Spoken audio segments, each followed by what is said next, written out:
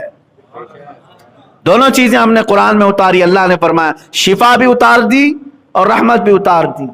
ہاں علاج کراؤ ڈاکٹروں سے، لیکن قرآن پاک کے ذریعے سے تم اللہ رب العزت کی بارگاہ میں استغاثہ بھی کرو۔ ان ذرائع کا استعمال بھی کیا جائے گا جو علاج کے ہیں، لیکن ساتھ میں قرآنی علاج بھی ہوگا۔ میں اس کی مخالفت کر رہا ہوں جو جوتشوں کے پاس اور ڈھونگیوں کے پاس، ڈھکوسلے باباؤں کے پاس، جادو سحر ٹونا کرنے والوں کے پاس جا کر کے اپنا علاج ڈھونڈتے ہیں، بلکہ بسا اوقات وہ لوگ تمہارے پیٹ کے درد کو دور کرنے کے لیے پیشاب بھی پلاتے ہیں اور پی کر کے بھی آتے ہیں لوگ، معاذ اللہ رب العالمین۔ یہ دھکے نہیں ہے تو اور کیا ہے؟ قرآن کو اگر چھوڑو گے اور اس سے دور ہوگے تو اسی طرح ذلت اٹھانی پڑے گی۔ آج قرآن قضاء اور قدر کے بھی معاملات میں مکمل دستور ہے۔ تمہارے گھریلو معاملات کیسے حل ہوں گے یہ بھی قرآن میں موجود ہے کہ نہیں ہے؟ شوہر بیوی کے معاملات، دو رشتوں میں اگر دراڑ آئے تو ان کے معاملات، لیکن یہ لے کر کے ہم ایسے لوگوں کے پاس جاتے ہیں، اللہ کی پناہ، ان کی ساری ذات پات سب آپ کو معلوم ہے، لیکن سر جوڑ کر کھڑے رہتے ہیں کہ ہمارا فیصلہ کر دو، ہمارے درمیان منڈولی کروا دو۔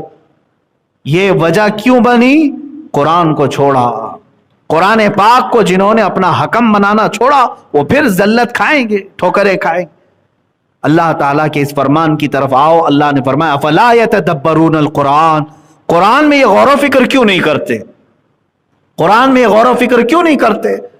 آپ کو پتا ہے نظام مصطفیٰ صلی اللہ تعالیٰ علیہ وسلم جو مدینے میں قائم ہوا، خلفائے راشدین نے 30 سال تک اس کو چلایا۔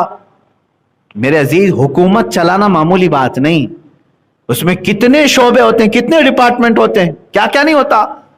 آج دیکھیں آپ منسٹریاں کتنی ہوتی ہیں، ایک حکومت چلانے والا صرف پرائم منسٹر نہیں ہوتا، کتنے منسٹر ہوتے ہیں اس کے ساتھ۔ وزیر داخلہ الگ ہے، وزیر خارجہ الگ ہے، زراعت کھیتی باڑی کے لیے الگ ہے، پیٹرولیم کے لیے الگ ہے، روڈ کے لیے الگ ہے، ہوائی الگ ہے، کھیلوں کا الگ ہے، اناج کے لیے الگ ہے۔ یہ سب منسٹری ہوتی ہیں کہ نہیں؟ تعلیم کا، ہیلتھ کی منسٹری ہے، سب یہ سارے شعبے ہیں۔ اور 30 سال تک خلفائے راشدین نے ان تمام شعبوں کو چلایا، اور کہاں سے انہوں نے لا بنایا؟ سمویدھان کہاں تھا؟ 30 سال تک جو خلفائے راشدین نے سمویدھان چلایا قانون بنا کر، اور ایک ملک میں نہیں 6 ملکوں میں ایک ہی قانون نافذ کیا، وہ سارے قانون صرف قرآن سے بنے ہوئے تھے، پورے قرآن سے بنے ہوئے تھے۔ یہ ہمارا دستور حیات بھی ہے، پورا نظام اس کے اندر موجود ہے، لیکن پڑھا ہوتا تو ملتا۔ میرے عزیزو، ایک آخری میری گزارش یہی ہے کہ ہم پھر سے وہی عزت و وقار پا سکتے ہیں، کیونکہ میرے آقا صلی اللہ تعالیٰ علیہ وسلم کی ایک حدیث میں نے ابھی جمعہ میں آپ کو سنائی بھی تھی۔ اللہ کے نبی صلی اللہ تعالیٰ علیہ وسلم کی اس حدیث کا آخری ٹکڑا میں بتا دوں۔ اللہ کے رسول نے فرمایا کہ تمہارے اوپر ذلت مقرر کر دی جائے گی جو نہیں ہٹائی جائے گی۔ سلط اللہ علیکم ذلا لا ینزعہ، اللہ ایسی ذلت ڈال دے گا تمہارے اوپر کہ وہ نہیں ہٹے گی، نہیں ہٹے گی، دھکے کھاؤ گے، ٹھوکریں کھاؤ گے۔ صحابہ نے پوچھا حضور سے یہ کب ہٹے گی؟ اب وہ علاج میں بتانا چاہتا ہوں، حتی ترجعوا الی دینکم، یہاں تک کہ تم اپنے پرانے دین میں لوٹ جاؤ۔ جب تک تم واپس نہیں آؤ گے تب تک یہ ذلت نہیں ہٹے گی۔ آپ پوچھیں گے مجھ سے پرانا دین کیا ہے، نیا دین کیا ہے؟ ہاں میرے عزیزو، آج جس کو دین بنا کر لوگوں نے پیش کیا یہ اور ہے، صحابہ اور تابعین کا دین کچھ اور تھا۔ وہ دین قرآن کے نظام پر چل رہا تھا، میرے نبی کے نقش قدم پر چل رہا تھا۔ یہاں تو طبیعتوں کو دین بنا لیے لوگوں نے۔ جب تک ہم اس کی طرف واپس نہیں آئیں گے وہ عزت و وقار نہیں مل سکے گی۔ اللہ کریم ہمیں قرآن پاک کو حکم بنانے کی توفیق عطا فرمائے۔ قیامت کے دن مولا قرآن کو ہمارے لیے حجت بنا، ہمارے خلاف مقدمہ کرنے والا نہ بنا۔ اے رب ذوالجلال، قرآن پاک کو ہمارا قبر میں مونس اور رفیق بنا، دنیا میں بھی ہمارے لیے نظام حیات اور ہمارے لیے دستور حیات اور ہمارے لیے معاون و مددگار بنا۔ اے رب ذوالجلال اس کی ہر آیت پر اور تفسیر پر مجھے بھی اور سب کو عمل کرنے کی توفیق عطا فرما۔ وآخر دعوانا الحمدللہ رب العالمین۔ السلام علیکم۔